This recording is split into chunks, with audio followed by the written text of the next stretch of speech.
Welcome to the Strong Enough podcast, where we talk about the challenges and celebrate the triumphs of people just like you. I'm your host, Claudia. Today's guest is going to share how she experienced abuse, narcissism, and gaslighting as a child and a young adult. However, today she is healthier, happier, and is going to provide you strategies that you can use to cope with trauma. Please help me welcome Jenn Junod. Jenn, how are you doing today? Oh my gosh, as we were just talking about, got back from travels, so readjusting to being back at home. I love home. I am sometimes a homebody, so I can totally relate to that. I know that you've been traveling a little bit, and where is home for you, if you don't mind telling about that? A suburb of Denver, Colorado. Easiest way to say it is Denver. It is. So we're neighbors, essentially. I know, I'm excited. I'm excited too. We have so much to talk about. Before we jump into it, I would love it if you would share with the audience just a little bit about yourself. Yeah, for sure. My name is Jenn Junod. I am a speaker, in progress author, and a podcast host of Shit You Don't Want to Talk About. And as you already said, Claudia, I live in Denver, Colorado, and I have moved 32 times-ish, at least through a couple states and back and forth. I highly dislike the heat. So being from Phoenix is great to no longer be there. I like to bundle, and so Denver is a great fit. And I like to talk about the shit you don't want to talk about. That's why I have a podcast called it, because it really needs to become shit to talk about. Talk about the trauma, the difficult situations, the controversial things and topics that really affects us all, but we're too afraid to talk about. This is one of the things that I love about you, in addition to not loving the heat. Obviously, we're clearly separated at birth, but I love that you really are working to talk about the shit that we don't want to talk about. As you know, that's what we do here. It just doesn't have as catchy of a title for it. But I feel like, so many people feel like they're alone in their situation. They think that they are the only ones going through whatever they're going through. And while their situation is, of course, unique to them, so many other people have been through something similar, and we can support one another by talking about it. Are you finding that you are coming across enough guests that have shit that they don't want to talk about, that they're ready to talk about? Yes, and thank you for also talking about the part of us all feeling alone. I personally come from a background of, this is a very quick synopsis of it, of solitary confinement, physical abuse, emotional abuse, sexual abuse, homelessness, death of friends, self-harm, suicide attempts, and I'm pretty sure that's not all of them. I'm still working. I get lost after so many.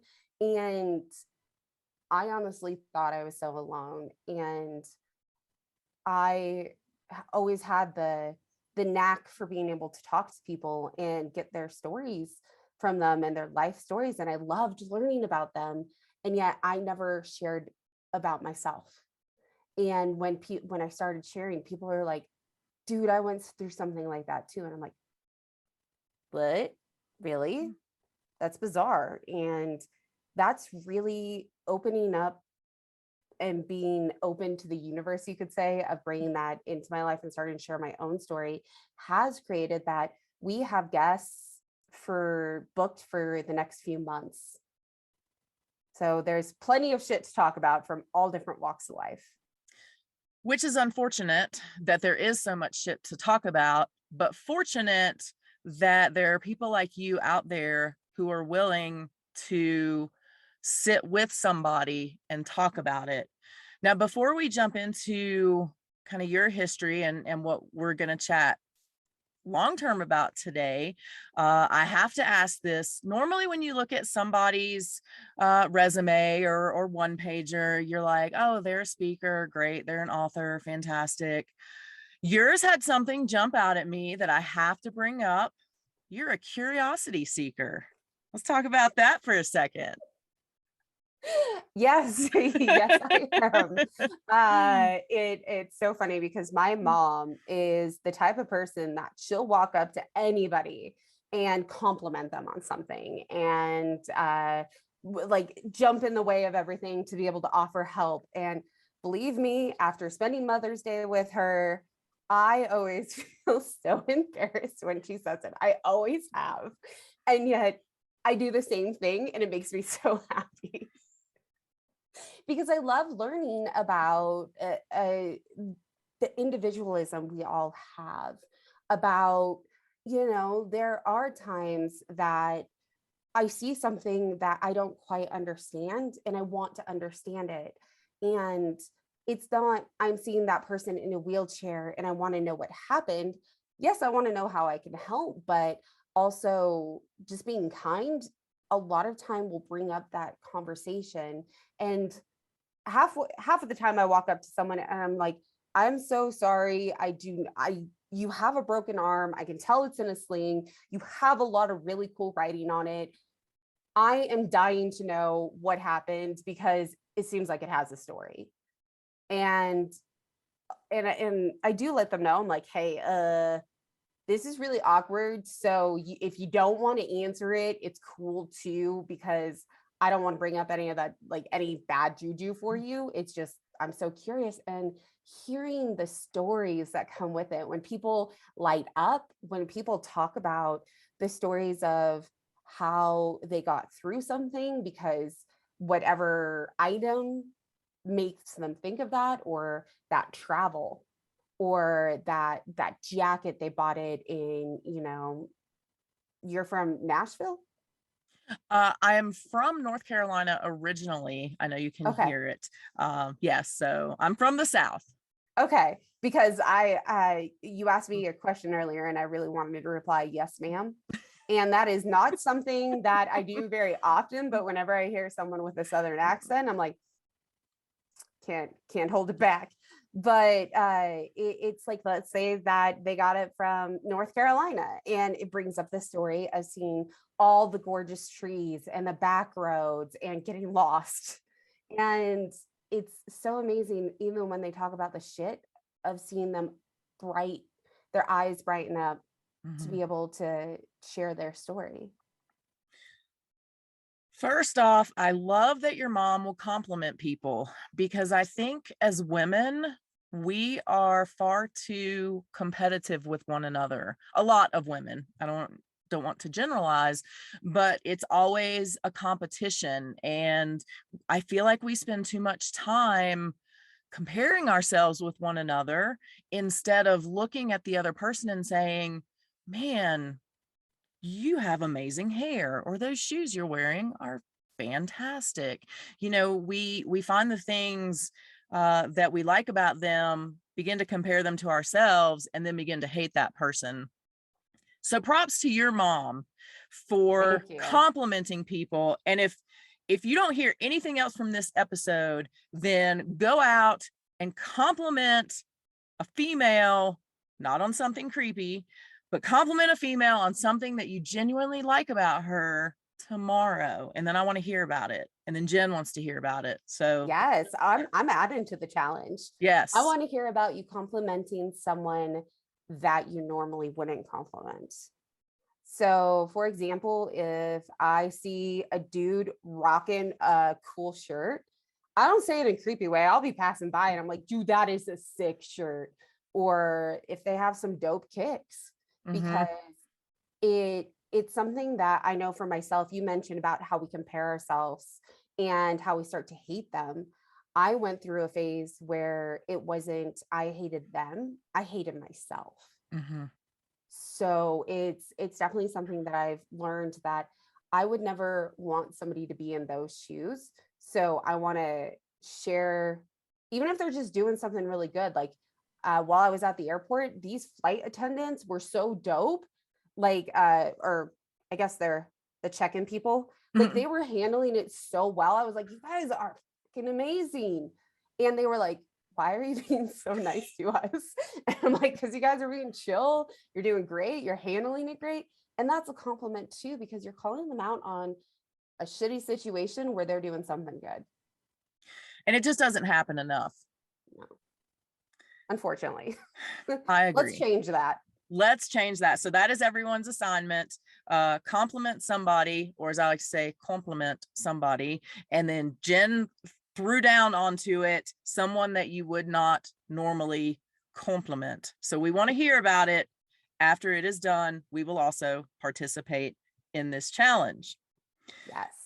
Jenn, when you were talking about a little bit about your background, you rattled off a list of kind of terrible things that you'd been through, and you started it sort of with a laugh and a smile, and nothing that you talked about was funny or humorous. But I want you to talk a little bit about, what it's like to be able to now talk about your trauma easily, or more easily than, when it was happening, or even a few years ago. I appreciate the call out because I don't know if anybody's heard of like the feedback cookie or the compliment cookie, where you say something good, then you tell them the shit that you need to tell them, and then you say something good. I do that without meaning to when I talk about the shit I've been through. Because if I just say, yeah, I went through solitary confinement, people are like, what do they do with that information? Do they say, I'm so sorry? And they're saying that out of reaction. And I'm not saying they don't care, but that's like saying, how are you? It's not something that has enough or has emphasis to it or Mhm. individualism. And so to be able to talk about it, I basically sandwich it to, yeah, I've been through solitary confinement and physical abuse, and always almost make it jokingly. And with being such serious topics, I almost have to go into a mindset change when I need to dive into them, because it's one way that I've learned to be able to tell my story and also protect my energy, because there is such thing I have found as vulnerability hangover. And the best way I like to explain that is when you bring up stuff that is very, very hard to talk about, that is very close to the heart, that you don't tell people very often, and you're very open about it, it can physically and emotionally cause someone to feel wiped out afterwards, and literally feels like a hangover. And it's something that I want to share my story, so I don't go into hangover phase until needed, like on this podcast.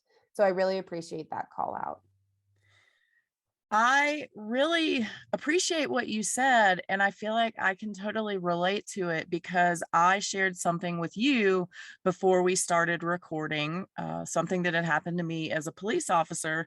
And, right before I was going to say it to you, in my head is going, okay, I'm about to say this and she's probably going to freak out, and her camera's not on yet. So I'm not going to see her be able to freak out. So I got to like calm this down before I even say it, because I know she's going to freak out because this is some freaky shit. And all that is happening in my head.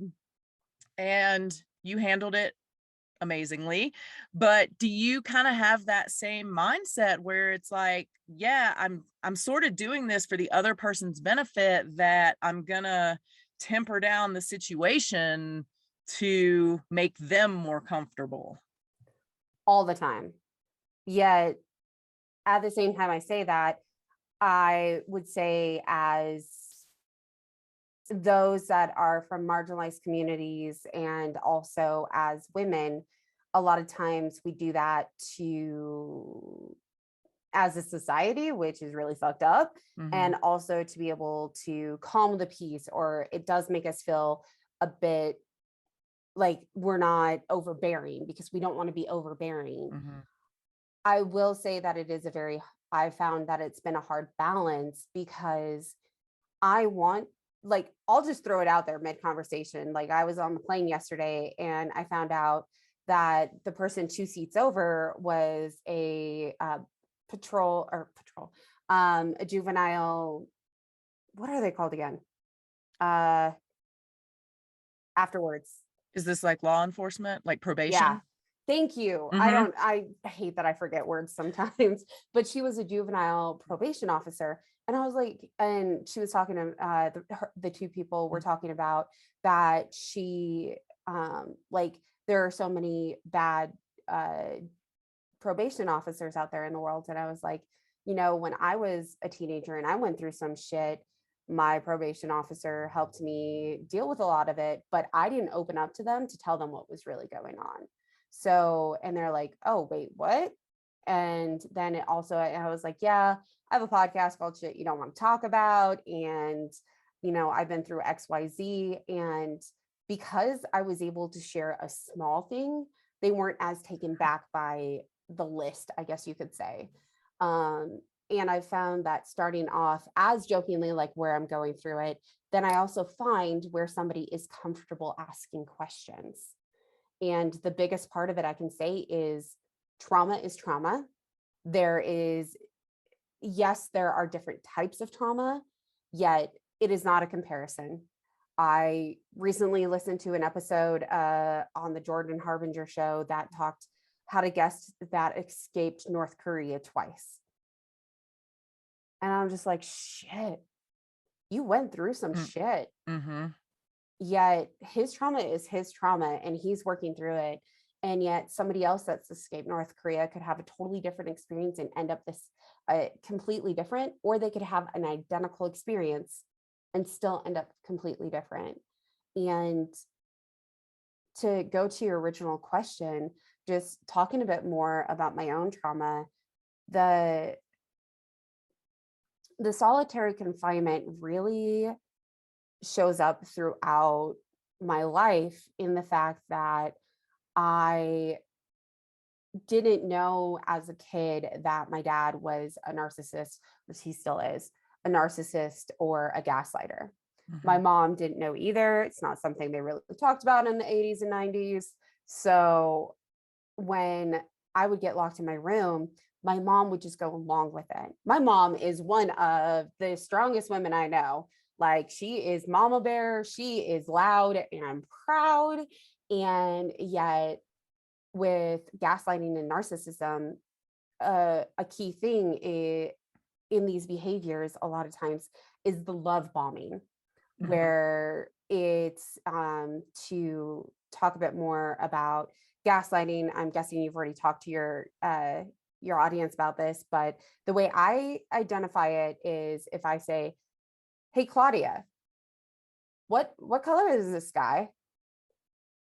What color is the sky right I now?" mean, it's blue. Okay. No, not. It's green. I'm pretty sure it's blue though. No, it's green.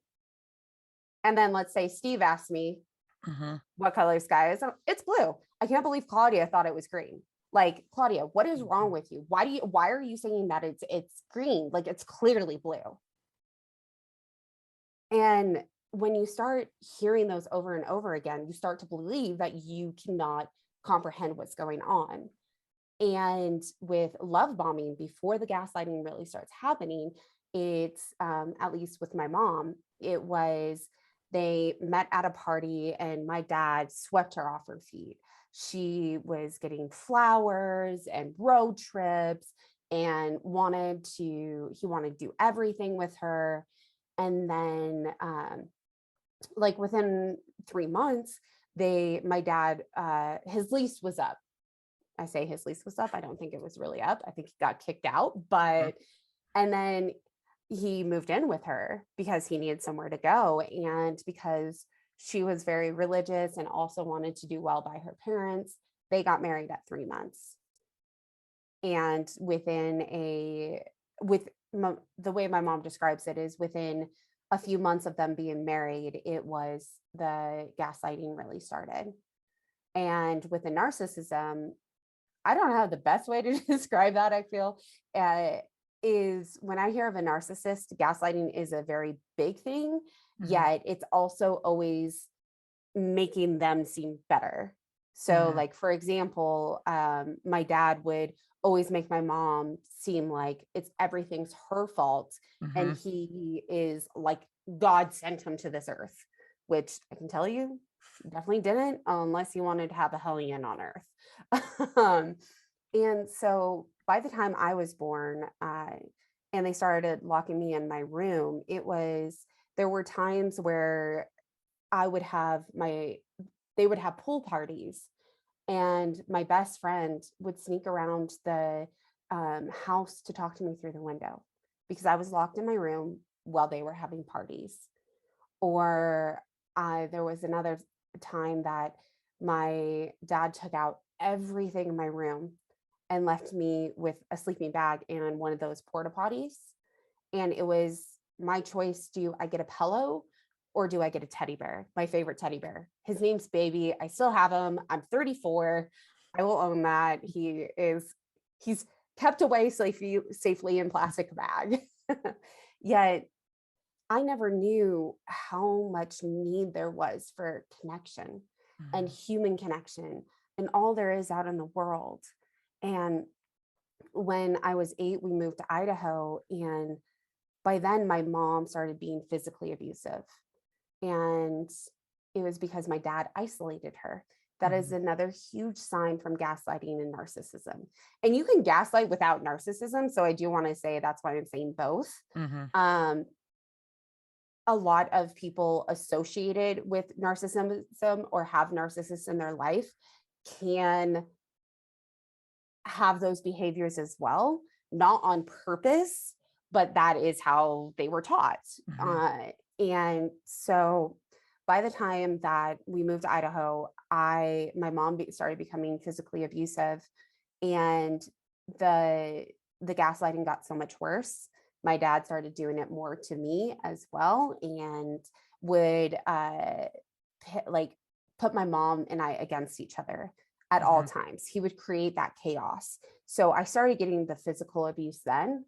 And also the 2 years there, I was sexually abused from cousins.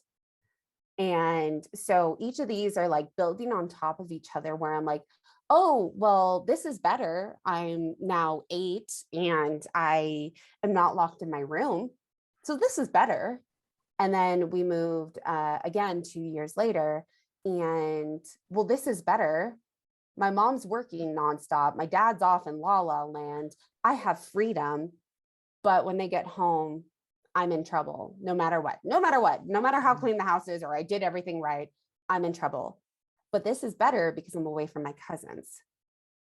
Or when my dad left us and wiped out the bank accounts, I would have to go to work with my mom.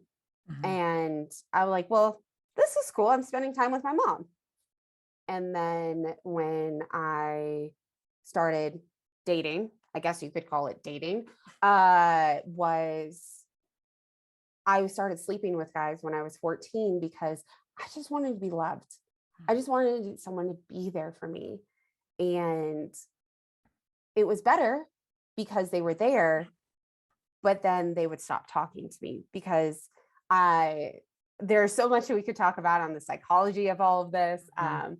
My attachment style, for one of them, is I am whatever the type for clinginess is. I'm a stage 5 clinger.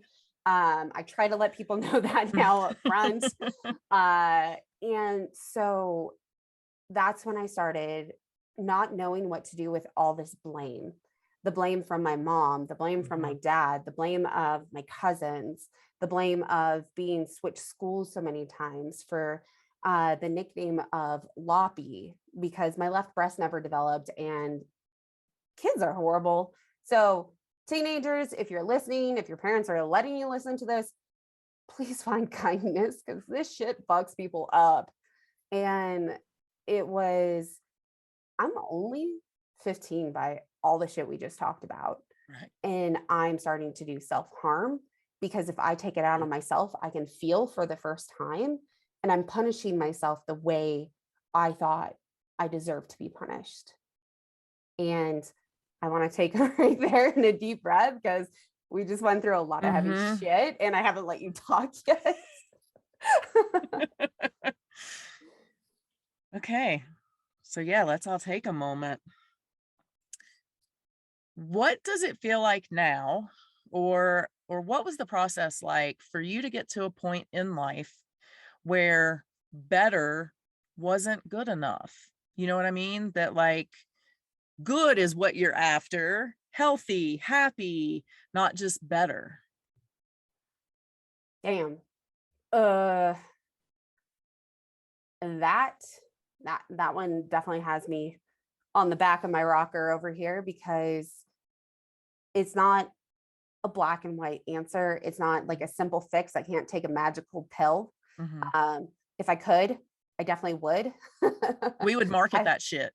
yeah, we would give it to everybody to Mhm. make it all better. And it shit got way worse after that. And uh it was when I got married when I was 20, because again, stage 5 clinger over here. Mhm.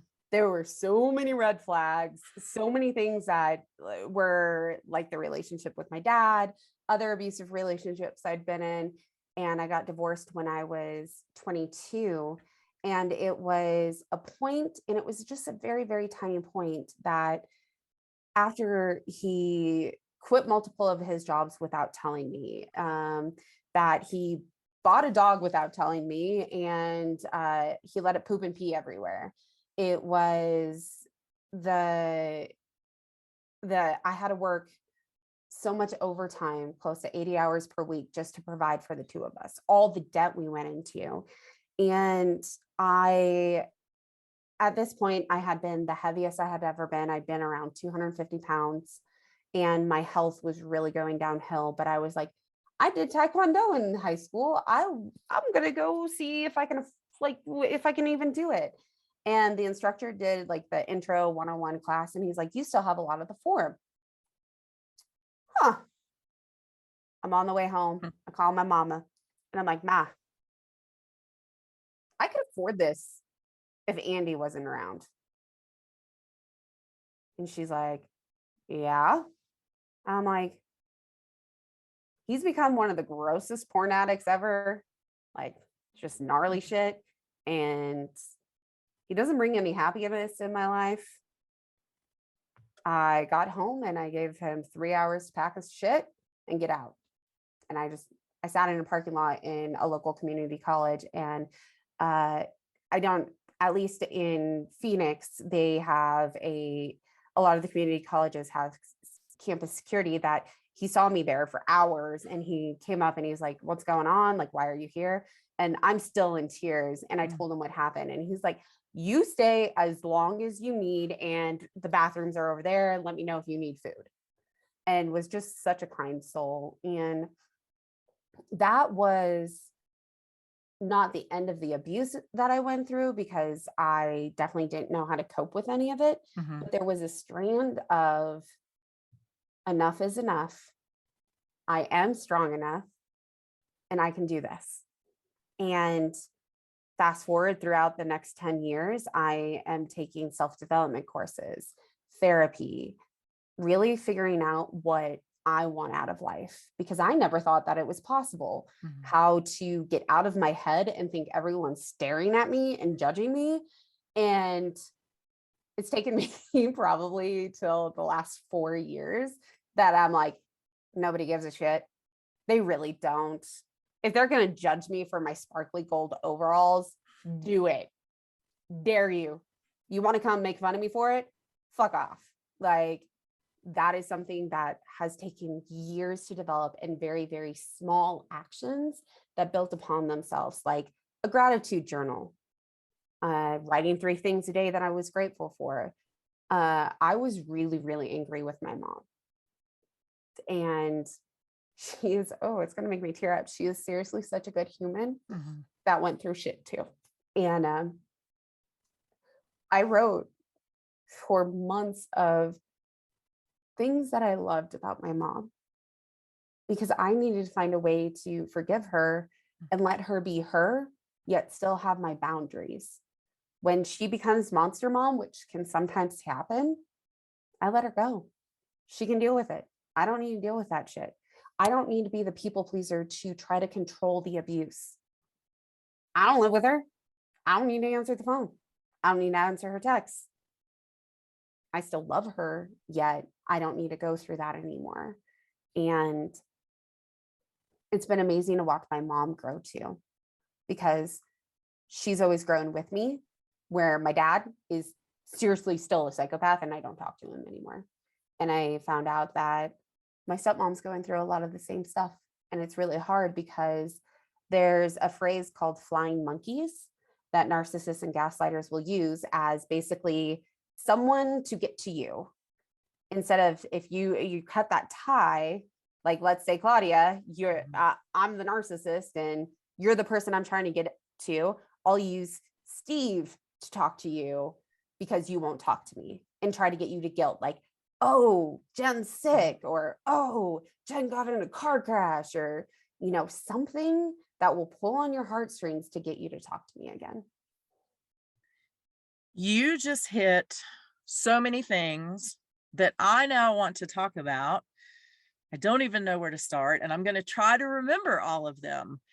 I would like to start with something you said about your mom and boundaries. And it's not necessarily the parental boundary, but I see a lot of people who will continue to engage in communication with someone who they probably shouldn't, or it would be healthier if they didn't. And you talked about having those boundaries of, I don't have to answer the phone. I don't have to answer that text message. What did it take for you to build that boundary, and how difficult was it? And what advice would you give to somebody trying to do that? I am giggling over here because of how like awkward it was, and how, y'all, we went through the ringer. Mal and I went through many, many, many fights of give and take, of figure out what, because she doesn't remember a lot of the abuse she went through, or she put me through. She also, when she goes into what I call monster mom mode, she also doesn't remember those episodes either. And it's like, seriously, you can tell just by talking to her, she doesn't remember them, which I am very, very grateful for. And so first, it was a lot of not only fighting with her, but fighting with my grandparents, that it feels like they also raised me, because they always blame my dad. Mhm. And they called me and they were like, why are you not talking to your mother? I was 23, 24. And I was like, because she won't own the abuse that she put me through, and think that it's all on me and won't take ownership. And they didn't believe me. And I was like, if you don't believe me, I'll stop talking to you too. Okay, bye. And it took a very, very long time for us to start rebuilding all of this, because my mama, she is a spitfire and insanely stubborn and also incredibly courageous.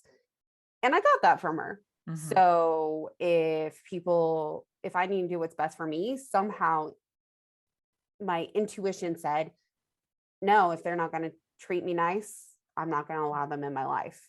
Now, these were very, very slow steps. This wasn't like in my 20s, I got to figure it out. This Mhm. was even within the last few years, there's been flare ups where I've been like, I'm not answering the phone. Or luckily, I have a partner that is incredibly strong and can see this happening, and Mhm. can see when these type of, you could say, abusive behaviors happen, that he'll step in when I don't know what to say. And I would say the best place to start is also identifying it is the hardest part for me, because I couldn't Mhm. identify the behaviors that were upsetting me. I, to this day, if someone is very condescending, I don't always register that they're being condescending at the moment. I'm just like, I don't want to talk to you. Please just go away. And I become very people pleaser mode, because I'm like, Mhm. please just go away. And what I had to do was, when's the last time I was happy around them? When's the last time I felt like they cared? Do they push me to be a better person? Do they support my dreams? And are are they judging me every time I see them? And for me, a lot of it, majority of my family, it was, nope, they're horrible to be around. And it took time of this trial and error of, okay, they fixed this. I'll start talking to them again. And then I would find this other thing that they did, and I'd stop talking to them again. And it was a lot of self-discovery myself. Mm-hmm. And I'm very, very fortunate that my mother grew with me, because when I found something new, that I was able to push back. And creating boundaries, I would say, is one of the hardest things I've ever done, because there's so much pushback. And when I'm used to just being like, I'll do anything for you, then why am I giving them pushback when I would give them my entire world? Mm-hmm. Yet it goes back to being on an airplane. You got to mask up yourself first, because I can't give anyone actually what they deserve unless I take care of myself first, which is fucking mind blowing. And y'all, it took me in my 30s of like 10 years of just trying to figure this shit out to actually realize it. And it's still, there's days that I really struggle with. And that identification is what helped me the most. There are still times where my mom, like, she's very black and white. Like, she used to work for a police station and laws are black and white normally. Like, you got to go 35 and a 35, or on Do the you freeway. though? I don't know. Yeah, like on the freeway, if it says 75 and you're in the right lane and the semi doesn't get over, you just splash the semi until they get over. Like, my mom is by the books. And I'm like, Ma, most rules are meant to be bent, if not broken. And understanding the rules allow you to do that. So I'm a complete opposite. Mm-hmm. So if I can't think of a word, she'll be like, well, you meant this if I say the wrong word. And I'm like, Ma, you got the point.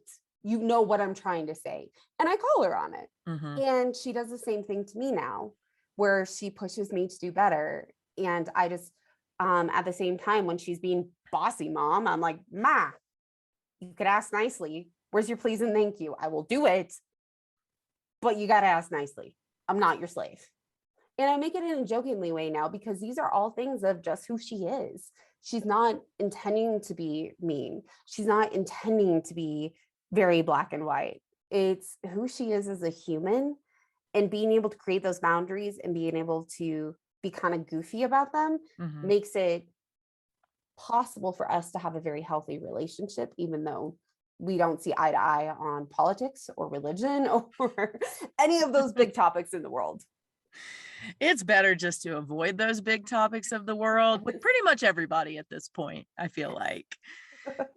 You talked about realizing that your mom didn't remember genuinely a lot of the abuse that she received and delivered to you.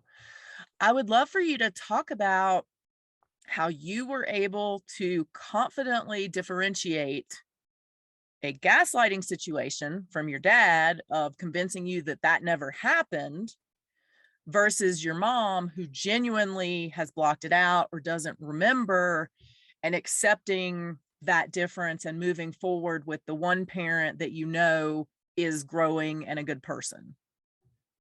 Definitely. And such a great question. I wish I had the best answer in the world, because for me, it was always intuition. It was, my mom she always did her best no matter the situation. And I could always see that. Like, yes, there are times where I walked home in the snow when we lived in Idaho barefoot with bronchitis. And because she had one of her episodes, we'll call it. And yet there are times where I was so sick at school that she had to drop everything, drive 45 minutes to pick me up, and made sure I got my favorite soup. And a lot of it was, I could see my mom trying to protect me from my dad. And she always had. Like when I was 16, I had the guy I was dating at the time was listening to an Adam Sandler song about a shampoo bottle up the butt.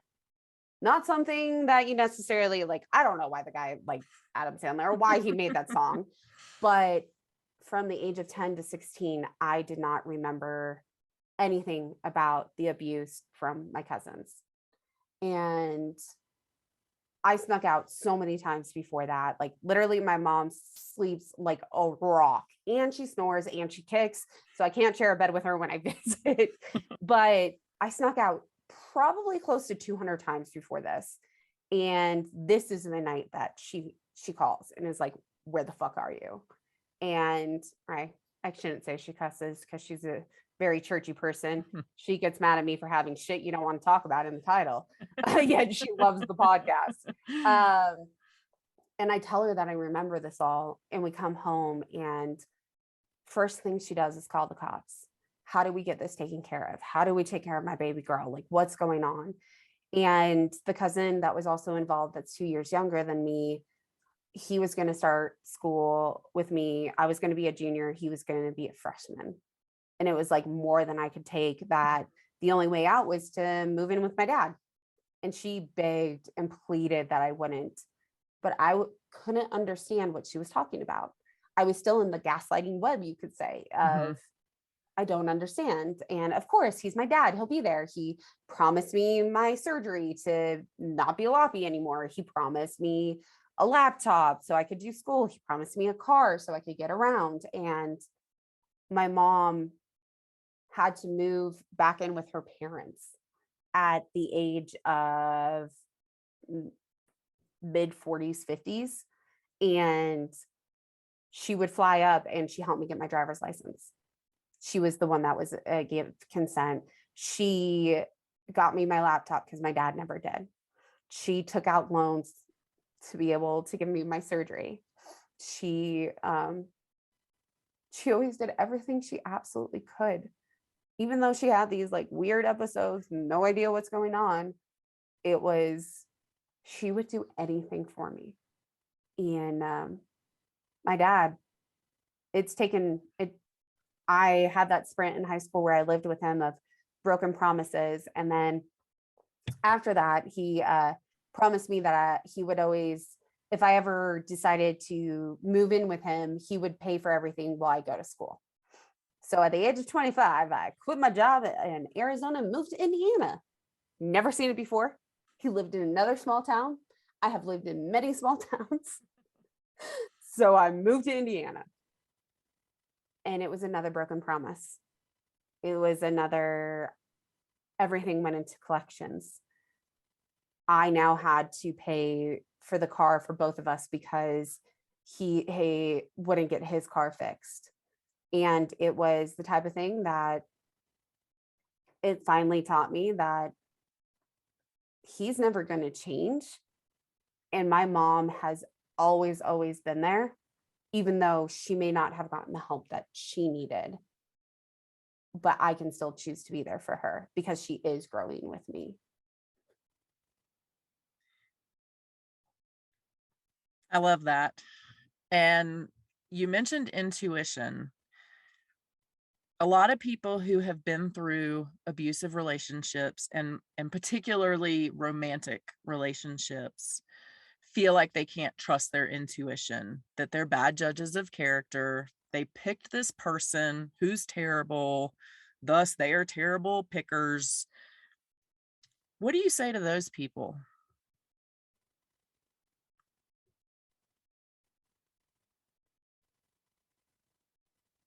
It's given me like the heebie jeebies just thinking back on that.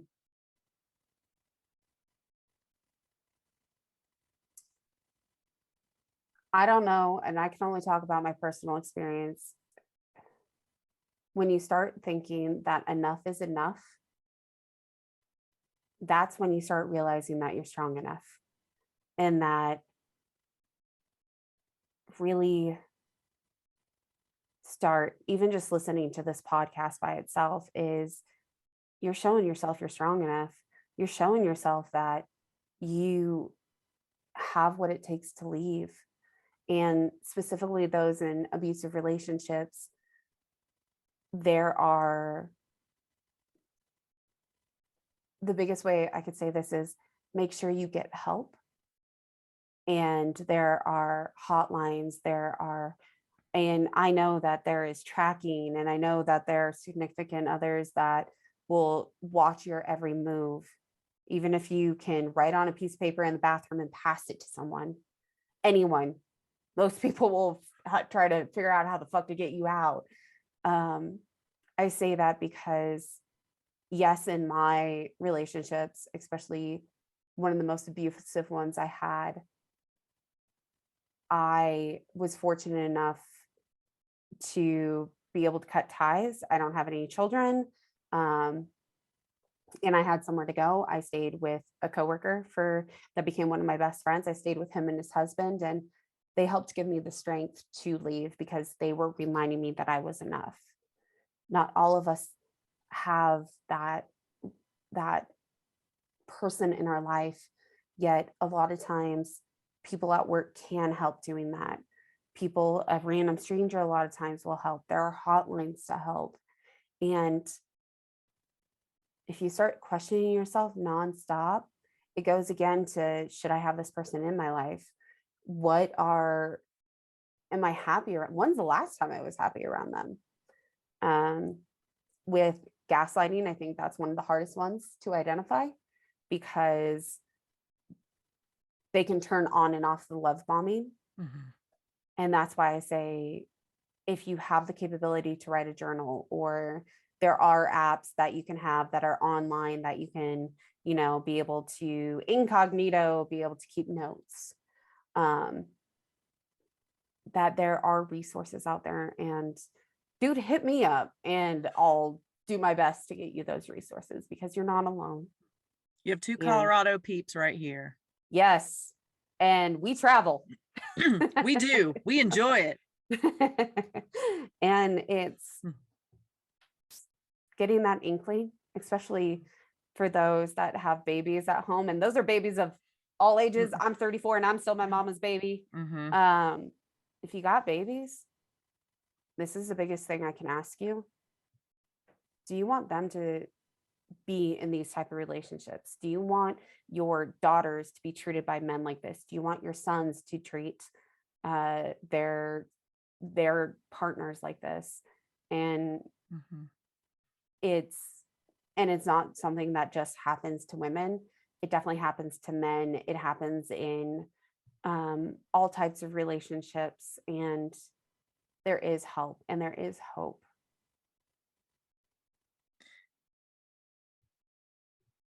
I completely agree with you, and I know that sometimes that's hard. It's hard to feel that there is that help and hope out there, but if you can just find that one person that will reach their hand back out to you, that is a start.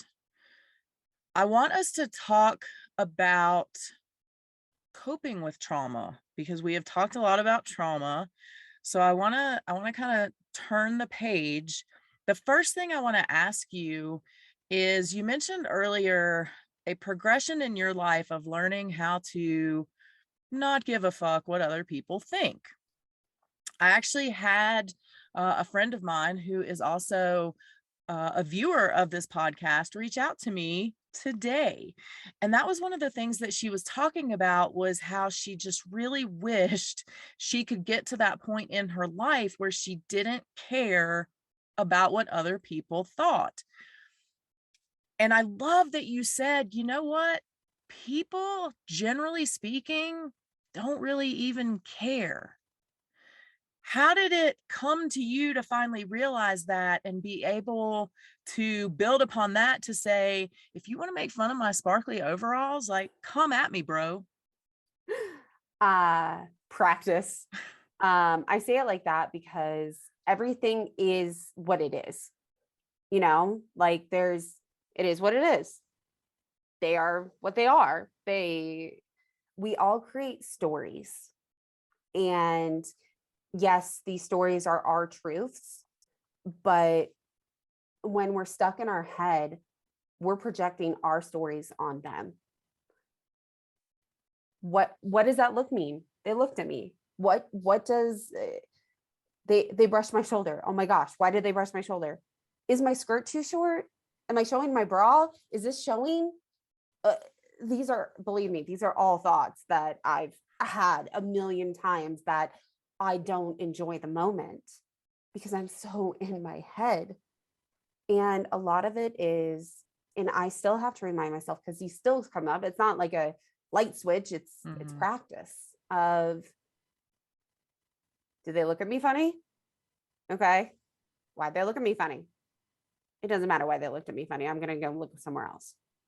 Do I have toilet paper on my shoe? Okay, no, good. We're good. Might have a wedgie, but whatever. They're not going to, they want to say something about it, I'll just tell them fuck off. Easier said than done at the beginning, but it's retelling the story, because instead of, why are they looking at me? Do I have something in my teeth? Is my hair bad? And going down that spiral, I'm going, does it really matter? Doesn't matter.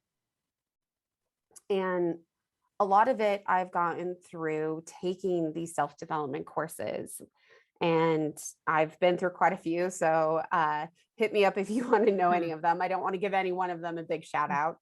And also, it may sound weird, but psychology and dating gurus, the dating gurus, I think, have really helped me in conversation, even if it's not in the realm of dating. Just being able to have better conversation, starting conversation, and realizing that I don't look like well, I might right now, but I don't look like an Oompa Loompa at all times when I go out to a bar trying to, if I'm trying to pick up someone. Luckily, I have my amazing significant other, so I don't have to worry about that. But it's remembering that if we don't live in the moment, we'll miss it. If we're living in the past, if we're living in the future, and that is the past, I dealt with regrets, and I dealt with all the self-doubt, and in the future of what if, and all the anxiety. And yes, these things still come up. But if I go, okay, cool, I'm on a Zoom to record this, I hide my self view so I don't fuck with my hair the entire time.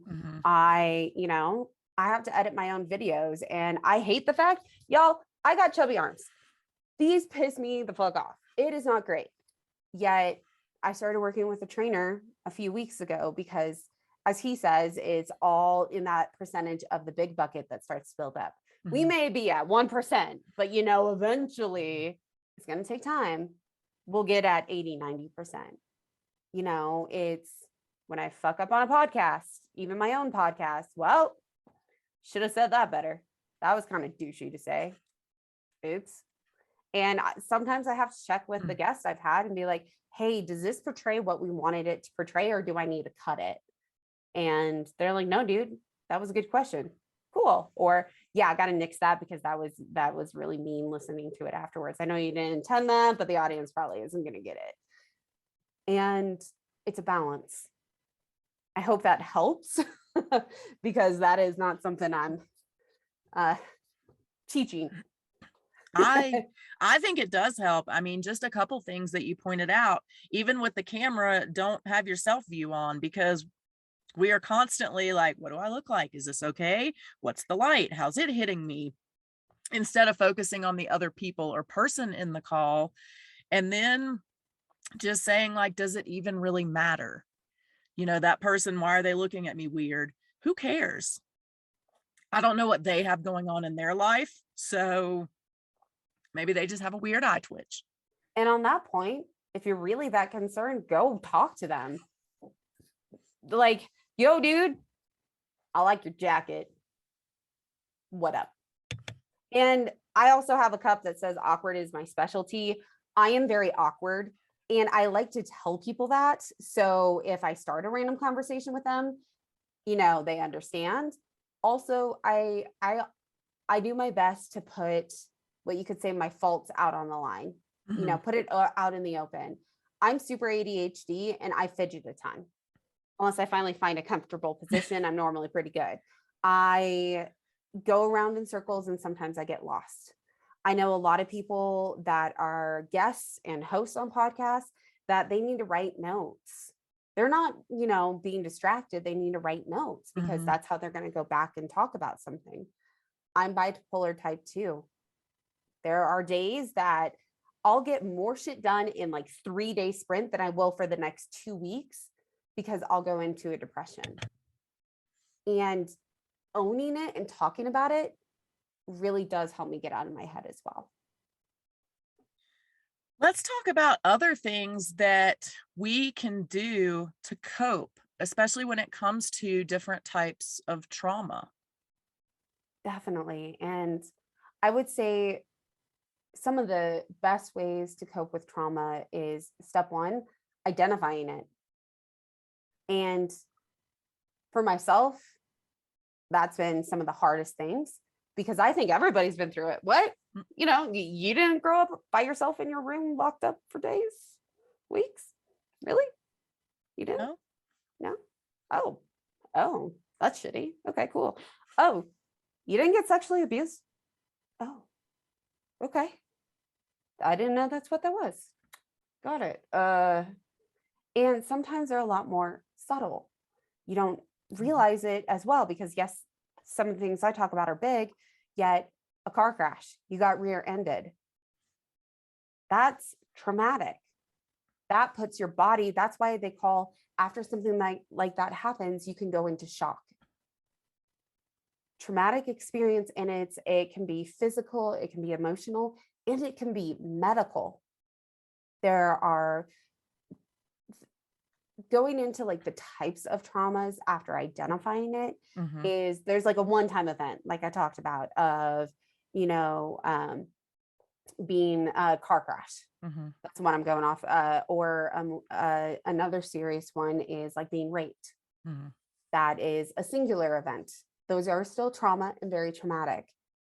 The next one is chronic. So if I were to use the example of my dad being a gaslighter, that happened my entire life.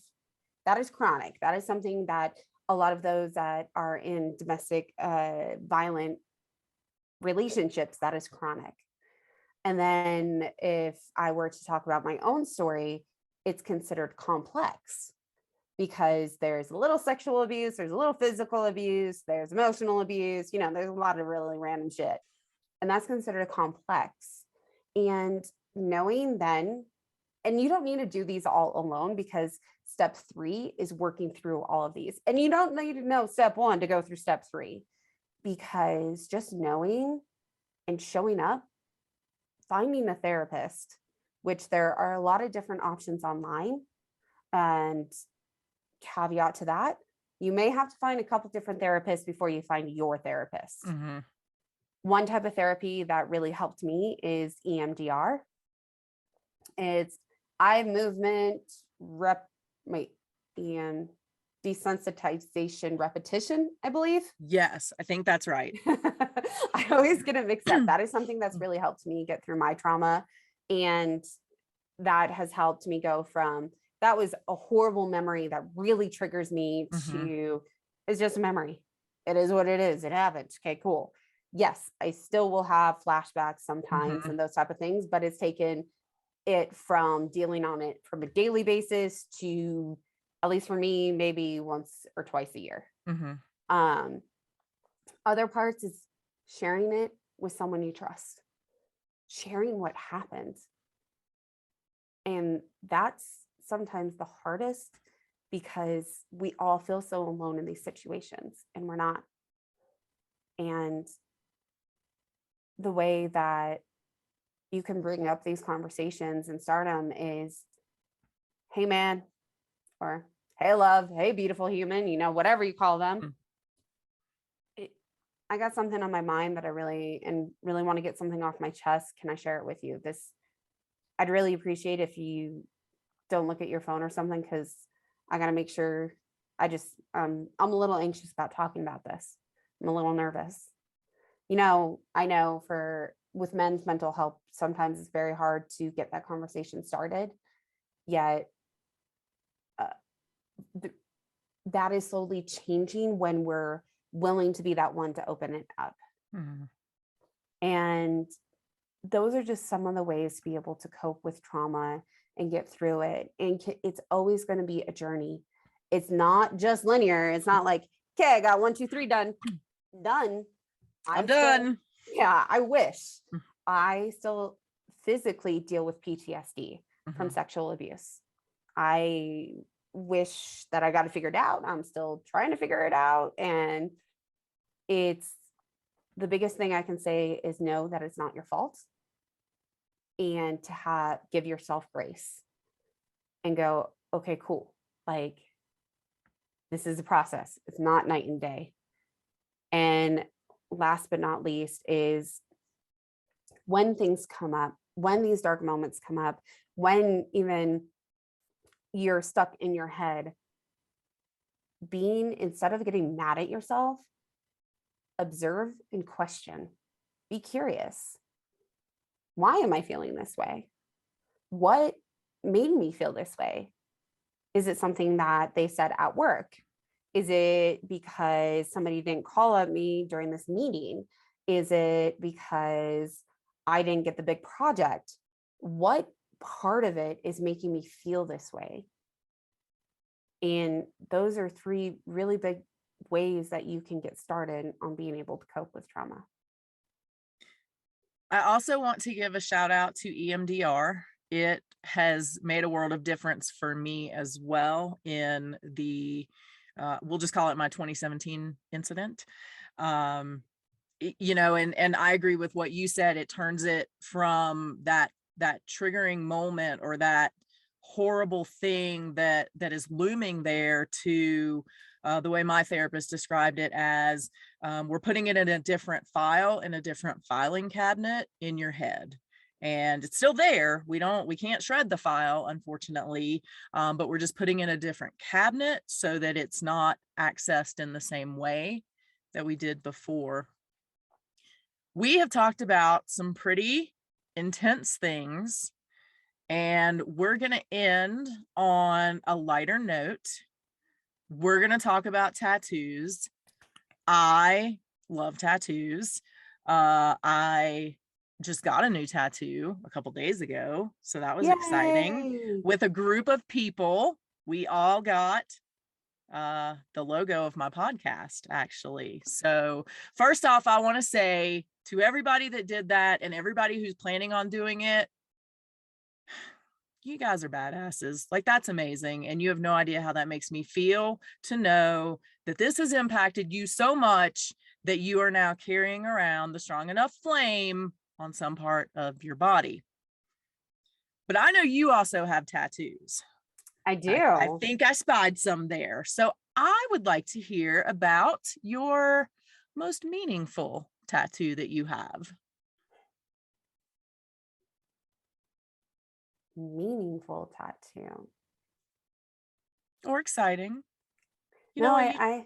I like meaningful. I would say I have one person's name tattooed on my body, and her name was Arletta. She passed away at the age of 14. We were both 14 when it happened. She had like a run of the mill knee surgery, and she had a blood clot.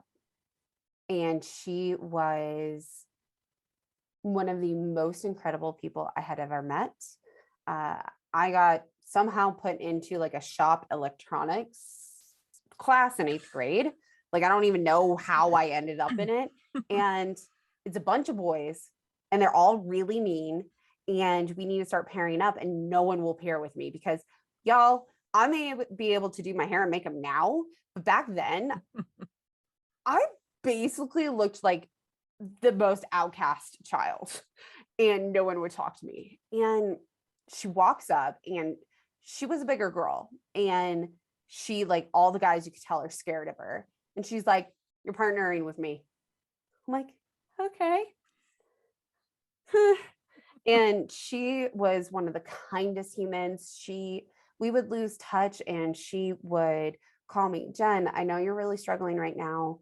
Did you get your homework done? Do you need help with your homework?"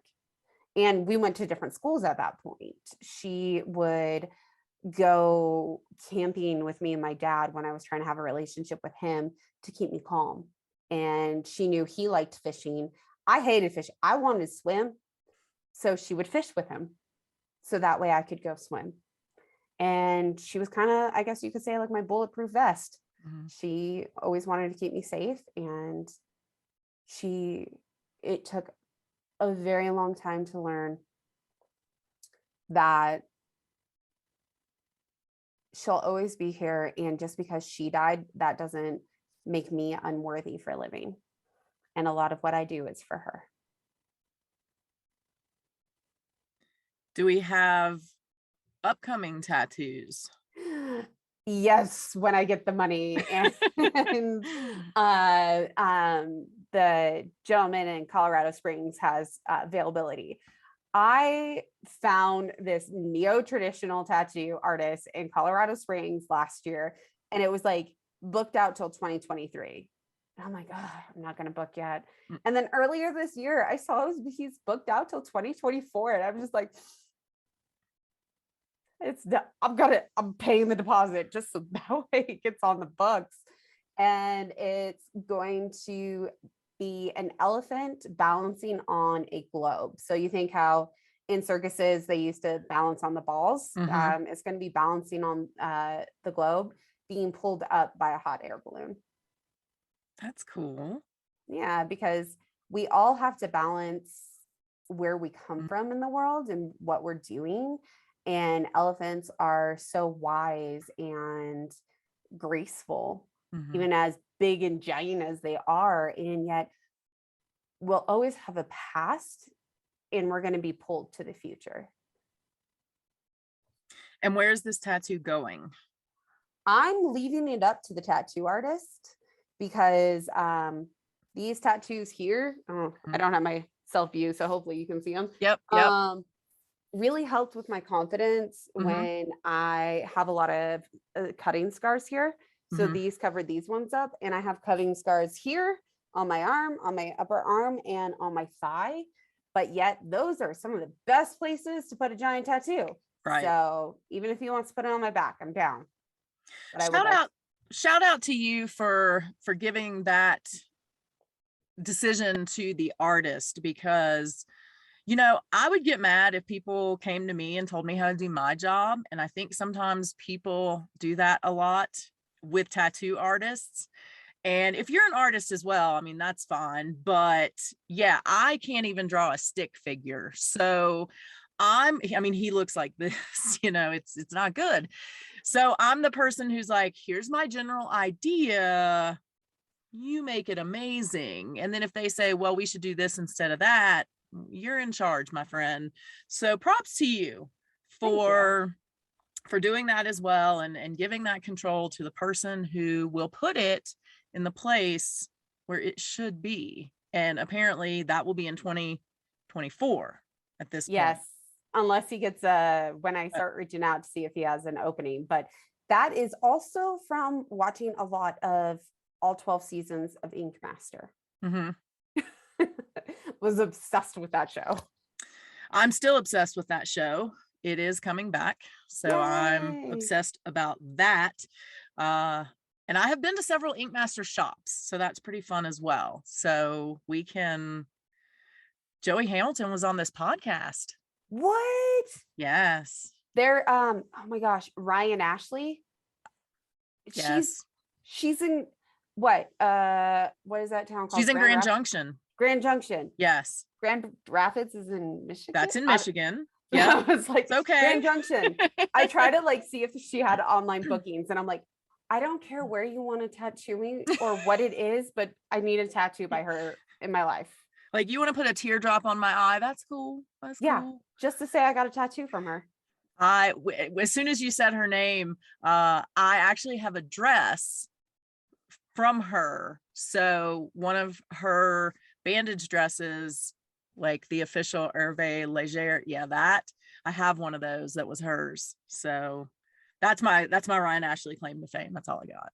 Well, my God. we said we were going to be friends before Yeah. this, and we're just finding even more in common. I love it. Yes. So next time we hang out, I'll bring the dress. It'll be the three of us. Me, you, and the dress. Perfect. Please.